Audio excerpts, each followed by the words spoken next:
அனைவருக்கும் வணக்கம். ஸ்ரீ குருபியோ நமக. நம்ம இந்த பதிவில் ஸ்ரீ மகாகந்த சஷ்டி மகோற்சவத்தினுடைய 5வது நாளாகிய இன்று ஸ்ரீதேவி கன்னியாகுமரி அம்பிகை வெற்றிவேலாகிய தன்னுடைய சக்தி ஆயுதத்தை முருகப்பெருமானுக்கு வழங்கக்கூடிய அற்புதமான நிகழ்வு நிகழ்ந்தேறியது.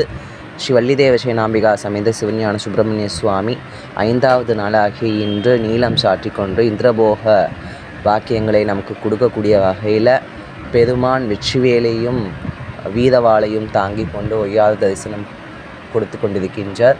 மேலும் அணிகலன்களில் இருந்து வாசனையாதி பொருட்களாகிய இருக்கக்கூடிய ஏலக்காய், இலவங்கம் மற்றும் அனைத்து விதமான நறுமண பொருட்களையும் சூடிக்கொண்டு நமக்கெல்லாம் சுகந்தமான வாழ்வினை கொடுக்கக்கூடிய வகையில் பெருமானுடைய அந்த நீலம் சாற்றி தரிசனம் அப்படின்றது நமக்கெல்லாம் அமைந்திருக்கின்றது. பெருமானுடைய கருணையால் அனைவரும் இன்புற்று வாழ்க. குருவாச்சர்.